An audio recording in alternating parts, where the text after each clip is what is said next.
Hey everyone, आप सभी का स्वागत है मेरे YouTube चैनल में। तो जैसा कि हमने लास्ट एपिसोड में देखा था, जुबाओ पैविलियन में बहुत ही हलचल मच चुकी होती है क्योंकि यहाँ पे फेमी आ चुका होता है उस यिन नामक नरिशिंग वुड की चोरी करने। साथ ही यहाँ जो स्नो फॉक्स अलायंस के जो खुद के मेंबर्स होते हैं वो भी इस यिन नरिशिंग वुड के पीछे पड़े होते हैं। लेकिन तभी हम देखते हैं कि उस सेक्ट के वहाँ लीडर आ जाते हैं और यहाँ फेमी और उनके बीच एक घमासान फाइट होती है, जिसमें फेमी अपने उसी रोंगयान वेपन का यूज करते हुए उन्हें सप्रेस तो कर देता है। लेकिन हम यहाँ एक ट्विस्ट के साथ एक एपिसोड को शुरू होता हुआ देखते हैं कि जहाँ वो इंसेक्ट लीडर जो होते हैं वो वापस से फिर उठ खड़े होते हैं और यहाँ पे वो फेंगमी से कहते हैं कि अब मैं देखो तुम्हें अपने ब्लड स्लेव्स के द्वारा कैसे मरवाता हूँ। अब जैसा कि आप लोगों को पता होगा, ये जो ब्लड स्लेव वही होते हैं जिन्हें ये जो सेक्ट लीडर होता है वो अपने बंदों की आत्माओं की बलि देगा उसी स्नो फॉक्स फेरी को, ताकि इस ह्यूमन रल में यहाँ पे वो इंटर कर सके। अब इसके लिए वो सेक्ट लीडर फिर से अपने वेपन का इस्तेमाल कर देता है और फेंगमी को वहीं पे रोक लेता है और आगे वो उन्हें मंत्रों का जाप करना शुरू कर देता है,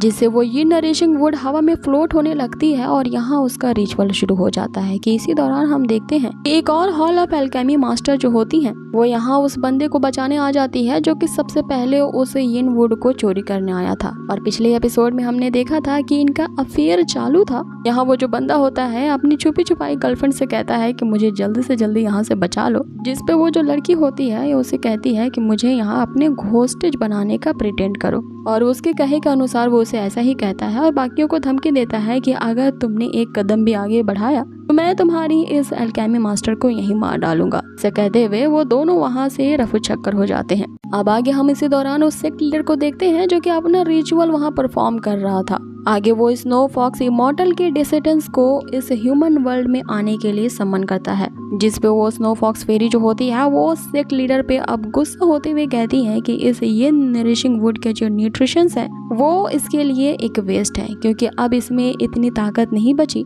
कि वो इस वर्ल्ड में आने के लिए एज अ पोर्टल उसे यूज कर सके। और अब वो इस गलती के लिए इस सेक्ट के किसी भी मेंबर्स को नहीं छोड़ेंगी। आगे हम देखते हैं कि एक तेज रोशनी उस स्टैचू से निकलती है जो वहाँ के जो बचे खुचे डिसिपल्स होते हैं उन्हें अपने अंदर कैप्चर कर लेती हैं, जिससे वो मर रहे होते हैं और यहाँ अपने सेक्ट लीडर से आग्रह करते हैं कि हमें किसी भी तरह से बचा लो। इस पे वो सेक्ट लीडर यहाँ उनसे कहता है कि हमें हमेशा विश्वास था कि वो स्नो फॉक्स फेरी इस दुनिया में जरूर आएंगी, तो क्या तुम लोग उसके आने के लिए थोड़ी सी यहाँ कुर्बानी नहीं दे सकते। आगे वो उससे कहता है कि तुम लोगों को उस स्नो फॉक्स फेरी के लिए अपने आप को सेक्रीफाइस करना ही होगा। अब हम देखते हैं कि उस स्टैचू से एक स्पिरिचुअल फॉक्स बाहर आता है जो कि इन सब की आत्माओं को अपने अंदर डिवोर कर लेता है। आगे वो सेक्ट लीडर यहाँ फेंगमी से कहने लगता है कि जबकि उसने अब ये स्नो फॉक्स फेरी के स्पिरिचुअल फॉक्स को इस वर्ल्ड में इंटर कर लिया है और अब हम दोनों मिल करके तुम्हें साथ में हराएंगे। जिसपे फेंगमी उनसे कहता है कि तो फिर ठीक है, तुम दोनों ही मिल करके उस नर्क में वापस से जाओगे।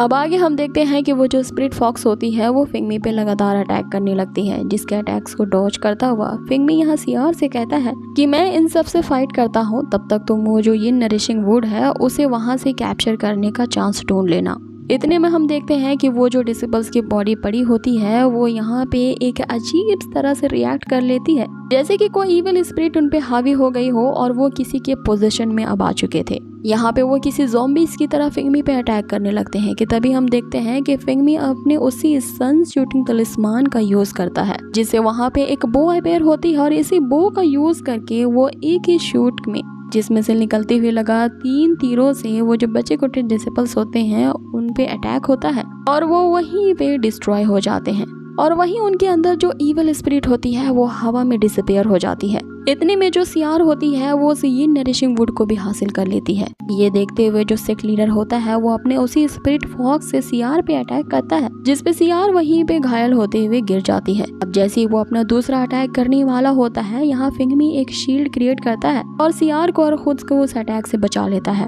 जिसमें यहाँ सियार उससे कहती है कि जल्द से जल्द इस यिन नरिशिंग वुड को यहाँ से लेकर के चले जाओ। अब यहाँ फेंगमी एक जेंटलमैन होता है, वो कैसे किसी लड़की को इस तरह से यहाँ अकेला छोड़ सकता था, इसलिए वो उससे कहता है वो फेंगमी के स्पिरिचुअल बीस्ट का यूज करके यहाँ से जल्द निकल जाए, क्योंकि वो काफी ज्यादा इंजर्ड हो चुकी है। और रही बात इस सेक्ट लीडर की, तो वो यहाँ इनसे फाइट कर लेगा। और आगे फेंगमी अपने स्पिरिचुअल पावर का यूज करके बाद में सियार को ढूंढ लेगा और उसके पास पहुंच जाएगा, जिसमें यहाँ सियार उसे कहती है कि वो उसका वो शांत सेटिंग में इंतजार करेगी। अब इनकी इस कॉन्वर्सेशन को वो सिख लीडर सुन लेता है और उनसे कहता है कि तुम दोनों में से कोई भी यहाँ से जिंदा बच के नहीं जा पाओगे। अब ऐसा कहते हुए वो अपने वेपन का यूज करता है, जिससे उसके जो स्पिरिचुअल फॉक्स की एबिलिटी है उस फायर को जनरेट करने की वो और भी ज्यादा इंक्रीज हो जाती है, जिससे अब फेंगमी का जो शील्ड होता है उसमें क्रैक्स आने लगते हैं। कि तभी हम देखते हैं कि फेंगमिन के मर्तबान से वो स्पिरिचुअल बीस्ट अपीयर होता है और वहाँ पे एक पोर्टल ओपन होता है, और इससे पहले कि वो शील्ड टूट पाती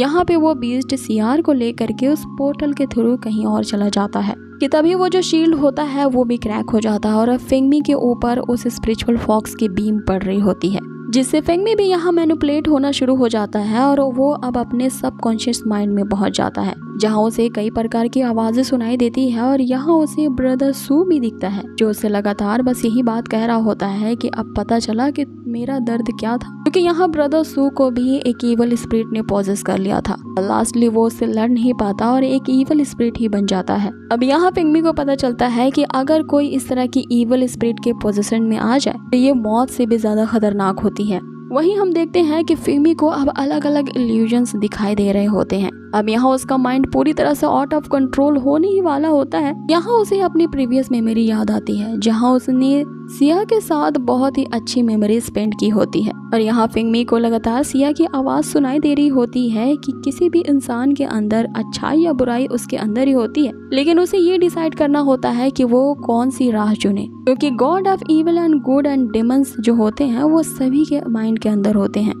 यहाँ फेंगमी को उसके अब तक के सारे सपोर्टिव मेंबर्स दिखते हैं, जिन्होंने फेंगमी का अब तक इस जर्नी में साथ दिया था और काफी ज्यादा सपोर्ट किया था। यहाँ सभी उसे चेयर कर रहे होते हैं, बस यही बात कहते हुए कि हमेशा अपने दिल की सुनना, वही तुम्हें सही राह दिखाएगा। यहाँ उसे सभी एक ही बात कह रहे होते हैं कि तुम्हारी इंटेलिजेंस को कोई ईवल स्पिरिट पॉजेस नहीं कर सकती। अब यहाँ फेंगमी एक्चुअल रियल में वापस आता है और उस सेक्ट लीडर से कहता है कि स्पिरिचुअल पावर्स जो होती है वो यिन और यांग से ओरिजिनेट होती है और ये हेवन और अर्थ ही होते हैं जो गुड और ईविल में अंतर पैदा करते हैं। इसलिए मैं अपने हार्ट की सुनूंगा और तुम्हारी इस ईविल पोजीशन से बाहर आ जाऊंगा। यहाँ हम देखते हैं कि फेंगमी अपनी पूरी स्पिरिचुअल रूट्स की शक्तियों का इस्तेमाल करता है और उसके उस पोजीशन से बाहर आने की कोशिश करता है। आप लोगों को ये आज का एपिसोड कैसा लगा मुझे कमेंट बॉक्स में जरूर बताएं और आगे के एपिसोड में हम जानेंगे कि फेंगमी उस ईवल पोजीशन से बाहर आ पाता है कि नहीं। अब यहाँ तो हम जानते हैं कि फेंगमी जो है वो चाइनीज भीम है, क्योंकि जो कभी ना हारे वो छोटा भीम। तो ऐसे कैसे हो सकता है कि हमारा हीरो नेक्स्ट एपिसोड में हार जाए। लेकिन इंटरेस्टिंग बात ये होगी कि हमें देखने में ये मजा आएगा कि वो इस जर्नी को कैसे कंप्लीट करता है, कि वो सियार को फाइंड आउट कर पाएगा कि नहीं और उसके हाथ में वो नरिशिंग वुड लगेगा कि नहीं। ये सब जानेंगे हम अगले एपिसोड में। तो बने रहिए हमारे इस चैनल के साथ और कर दीजिए इसे like share and subscribe. Till then take care, stay healthy, bye.